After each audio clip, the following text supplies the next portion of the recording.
Vreau să ajungem să fim proprietarii momentelor noastre și nu sclavii trecutului nostru.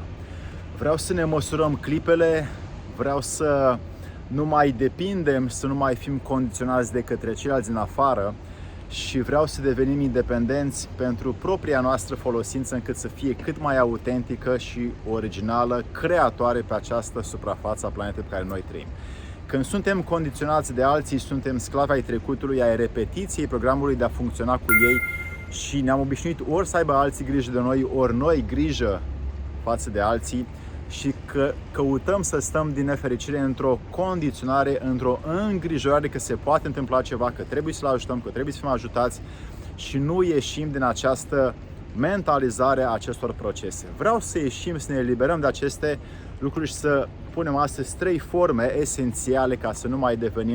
nu mai fim dependenți emoțional față de ceilalți. Despre ce vreau în acest video, să-i dăm drumul.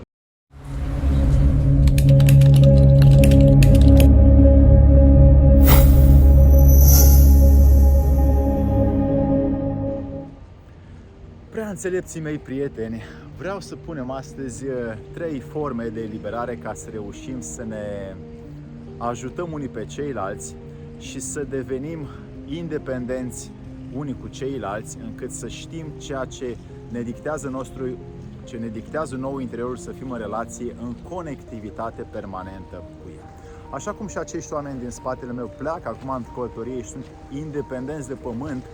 ca și cei de pe feribot, și eu vreau să fii la fel, să nu mai fii dependent de cineva, ci să fii un om care să poată să-și conducă misiunea, drumul către ceea ce îi dictează interiorul, fără să mai fie nevoie ca altcineva să te ghideze, altcineva să te conducă, altcineva să-ți spună ce să faci sau tu să spui altora ce să facă, pentru că nu știi mai bine decât ei cu adevărat. Aceste 3 forme de eliberare sunt: prima, poate cunoști, poate știi, poate ai auzit, este brigada sau departamentul de obligații programate. Mai exact, lucrurile copiate, imitate ca fiind suport care trebuie să-l dăm noi altora sau ce suporte au alții de la noi, mai exact necesitățile, nevoile, cuvintele, stările, faptul că trebuie să facem lucruri pentru ceilalți sau alții pentru noi, care s-au tot repetat de-a lungul ultimilor zile, luni, ani și cam cu acestea suntem în obișnuință de a trăi. Trebuie să gătim pentru ceilalți, trebuie să ne îmbrăcăm pe ceilalți, alții trebuie să o facă pentru noi și nu reușim să ieșim din această mentalizare a acestor procese. Ei bine, ca să ieșim de acolo, ar fi util să ne uităm mai mult la ce ne dictează din când în când interiorul să facem. Să ieșim din această rutină a unor zile cu lucruri care sunt poate inconfortabile, oameni noi, relații noi, întrebări noi, curiozități noi, călătorii noi. Toate sunt mijloace, sunt vehicule prin care putem să ieșim din obișnuința de a deveni sau de a fi dependenți față de ceilalți din jurul nostru. Și când vrei să ieși din acest departament care este chinuitor și ne face să fim sluga condiționării acestor dependențe emoționale, nu facem decât să rămânem acolo într-o negură interioară și să nu reușim să ne detașăm și să ne dezidentificăm cu lucrurile care s-au obișnuit să fie în viața noastră. Când vrem să ieșim, orice lucru nou va produce o nouă schimbare. A doua formă de eliberare este când ajungem oare la deciziile interioare să le facem. Pentru că dacă suferința nu ne împinge și încă n-am ajuns acolo,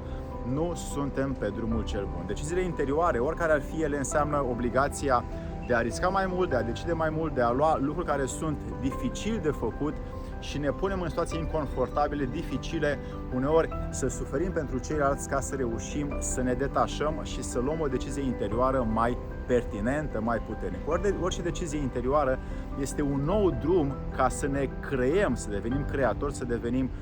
unici, originale, autentici, cu prestigiu, cu notorietate pe această planetă și să reușim să fim serviabili, așa cum spunem la punctul 3. A treia formă de eliberare este când facem ceea ce este serviabil și util altora și neapărat plăcut nouă. Astfel, noi putem să devenim creatori, să nu mai fim dependenți emoțional față de ceilalți prin ceea ce suntem noi meniți să facem. Că fiecare dintre noi are câte un dar, are câte un har, are câte un atribut care este autentic în esență, în ființă, în plăcerea în beatitudinea de a-l face. Și atunci când un om descoperă acest lucru, el începe să creeze din propria lui putere lumina spre afară. Astfel de oameni ajung să lase altor generații ceva util, ceva frumos și ceva serviabil și plăcut. Astfel,